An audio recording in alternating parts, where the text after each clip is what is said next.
Hello everyone. Student, in the last lecture you have studied the operation addition modulo n. Today we shall learn the next operation, that is multiplication modulo n.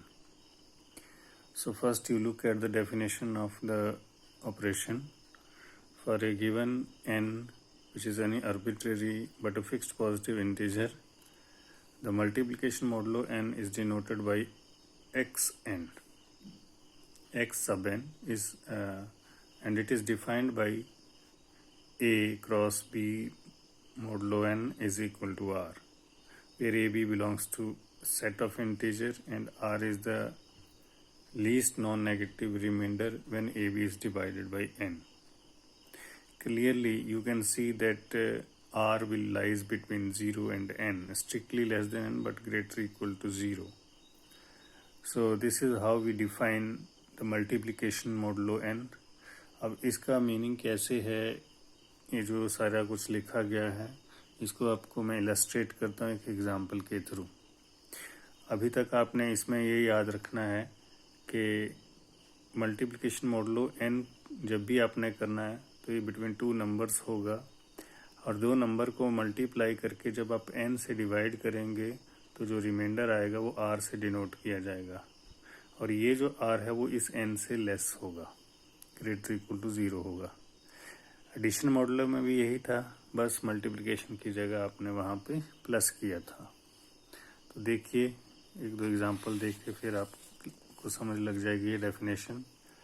मेरे पास दो number हैं a और b का, जो जहाँ जिक्र हुआ ऊपर. a है 2, b है 3. 2 और 3 को मल्टीप्लाई करो, क्या आंसर आएगा 6. 6 को 5 से डिवाइड करें, रिमाइंडर बनता 1. 2 को 4 से मल्टीप्लाई करें 8. 8 को 5 से डिवाइड करें, रिमाइंडर आया 3. 7 को 4 से मल्टीप्लाई करें और आंसर आया मेरे पास 28. तो 8 से डिवाइड करने पे रिमाइंडर बच जाएगा 4. तो ये होती है मल्टीप्लिकेशन मोडुलो n. यहाँ मल्टीप्लिकेशन मोडुलो 5 है, n की जगह 5 है, 8 है, कुछ भी हो सकता है. अब इसको लेकर एक और आपको मैंने सेट दिखाना है. इसको जनरली हम डिनोट करते हैं un के साथ.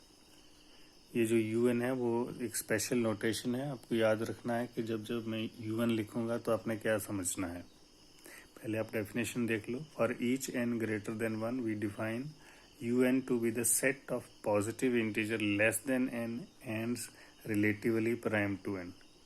In other words, un is defined as un is equal to x belongs to z such that 1 less equal to x less than 1 and gcd xn equal to 1.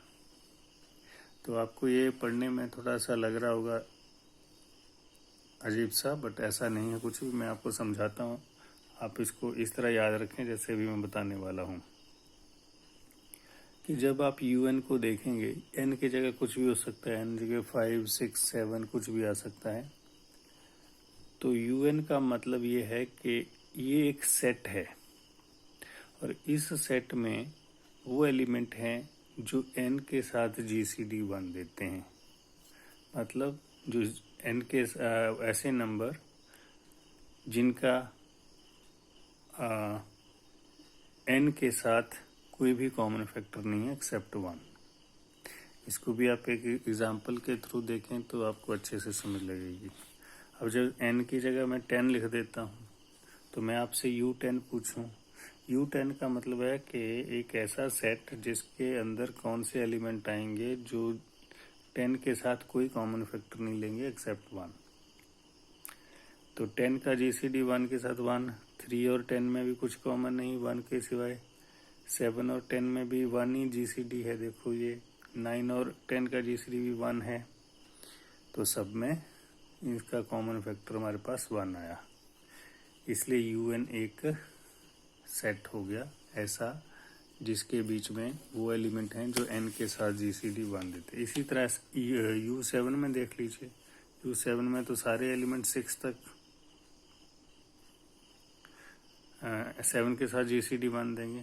ध्यान दीजिए कि ये जो इसमें एलिमेंट आएंगे ना वो इससे कम ही होंगे, ज़्यादा नहीं होने हैं इसमें। देखो यहाँ लिखा हुआ लेस देन n, तो यहाँ सारे एलिमेंट 7 के साथ GCD 1 देते हैं, तो सभी एलिमेंट लिखने पड़ेंगे 1 2 3 4 5 6। तो ये एक आप नोट कर सकते हैं यहाँ चीज़ कि अगर मेरे पास n की जगह कोई प्राइम नंबर आ जाए तो उस प्राइम में p-1 तक सारे एलिमेंट UP के बीच में आ जाएंगे। तो इसी डेफिनेशन और इसी इलस्ट्रेशन को देखते हुए आज आप क्वेश्चन एक करेंगे प्रूव कि U5 एक अबिलियन ग्रुप है अंडर मल्टीप्लिकेशन मॉडुलो 5। अब बच्चों अभी अभी आपको बताया मैंने U5 का मतलब क्या है। U5 का मतलब यह है कि इस एक सेट है जिसके बीच में कौन एलिमेंट आएंगे 1 2 3 4। यही क्यों आएंगे, क्योंकि यही सारे एलिमेंट 5 के साथ कॉमन फैक्टर 1 देते हैं। जैसे GCD इनका 1 है 5 के साथ। अब मैं ये प्रूव करके दिखाऊंगा कि ये जो नॉन एम्प्टी सेट तुम्हें दिखाई दे रहा है ये एक ग्रुप है इस अंडर मल्टीप्लिकेशन मॉडुलो 5 के ऑपरेशन के तहत। इसका मतलब ये होगा कि इसको ग्रुप की सारी प्रॉपर्टी सेटिस्फाई करनी पड़ेंगी। तो पहले देखो U5 में कोई दो एलिमेंट ले लेते हैं हम, कोई भी ले लो आप। 1 2 ले सकते हैं, 1 3 ले लो, 1 4 ले लो, 2 3 ले लो, 3 4 ले लो, सारे के सारे इसी के बीच के एलिमेंट हैं। देखो 1 और 2 को लिया, 1 और 2 को मल्टीप्लाई किया और 5 से डिवाइड किया, रिमाइंडर आया 2। 2 इसमें है, बिल्कुल है। 1 और 3 को 1 और 3 को मल्टीप्लाई किया, 5 से डिवाइड किया, रिमाइंडर आया 3, फिर से U5 में है। 1 को 4 से मल्टीप्लाई किया, रिमाइंडर आया फिर से 4, 5 से डिवाइड करने पे फिर से मेरे पास U5 का एलिमेंट आ गया। 2 और 3 को मल्टीप्लाई किया, 6 आया, 6 को 5 से डिवाइड करो, रिमाइंडर आया 1, फिर से U5 में है। 3 और 4 को मल्टीप्लाई करो, 5 से डिवाइड करो, रिमाइंडर आया 2, फिर से U5 का एलिमेंट आ गया। इट मीन्स मैं U5 से कोई भी एलिमेंट क्यों ना ले लूँ, चाहे A या B, उनको मल्टीप्लिकेशन मॉडुलो 5 करने पे जो रिमाइंडर आता है वो U5 से ही आता है। इसका मतलब है U5 is closed under multiplication. ये फर्स्ट प्रॉपर्टी होगी। अब देखो एसोसिएटिव के लिए मैं U5 से कोई 3 एलिमेंट लेता हूँ, U A 2 B 3 C 4। अब इसमें क्या है कि एक बार ब्रैकेट AB के साथ लगाना है, एक बार ब्रैकेट मैंने BC के साथ लगाना है। दोनों के आंसर देखता हूँ सेम आते कि नहीं। जब मैंने ब्रैकेट AB के साथ लगाया और मल्टीप्लिकेशन मॉडुलो 5 ऑपरेट किया, A को मैंने 2 लिया, B को 3 लिया, 2 को 3 से मल्टीप्लाई करो, 5 से डिवाइड करो, रिमाइंडर आया 1, फिर 1 को 4 से करो तो रिमाइंडर फिर से 4 आ जाएगा। इसी तरह जब आपने B और C के साथ किया तो भी रिमाइंडर 4 आया। इट मीन्स ब्रैकेट चाहे आप AB से के साथ लगाओ चाहे BC के साथ लगाओ तो आपके पास ये ऑपरेशन एसोसिएटिव हो जाता है, यानी कि U5 is associative under multiplication modulo 5। तो दूसरी प्रॉपर्टी भी सेटिस्फाई हो गई। अब तीसरी प्रॉपर्टी में देखते हैं कि इसमें कोई आइडेंटिटी एलिमेंट है कि नहीं। देखो U5 से आप कोई भी एलिमेंट क्यों ना ले लो, जब आप उसको 1 से मल्टीप्लाई करोगे और रिमाइंडर देखोगे चाहे लेफ्ट साइड से चाहे राइट साइड से, यानी कि A को 1 से मल्टीप्लाई करो, 5 से डिवाइड करोगे, रिमाइंडर A ही आना है। A को 1 से करो फिर रिमाइंडर A ही आएगा। इट मीन्स कि 1 जो है वो U5 की आइडेंटिटी एलिमेंट हो गया। अब मुझे ये देखना है कि आइडेंटिटी तो मिल गई है U5 में मुझे, क्या इन सब के इन्वर्स भी एग्जिस्ट करते हैं कि नहीं। तो 1 का इन्वर्स तो 1 ही आएगा, क्योंकि 1 को 1 से मल्टीप्लाई करने पे 1 आइडेंटिटी एलिमेंट मिल जाएगी।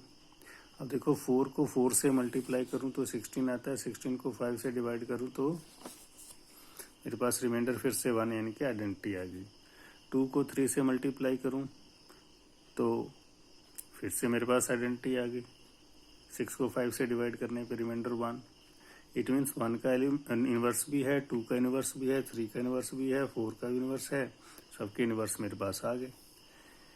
Hence every element of U5 is invertible.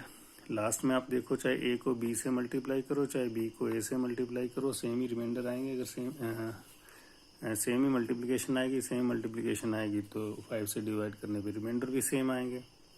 Hence ये अबिलियन की कंडीशन भी कंप्लीट हो गई। Therefore U5 is abelian group under multiplication modulo 5। तो इस तरह से आप किसी और को U7 को प्रूव करके देखिए, U8 को प्रूव करके, U11 को प्रूव करके देखो, तो वो सारे अबिलियन ग्रुप आएंगे अंडर मल्टीप्लिकेशन मॉडुलो 7 और 11। Thank you.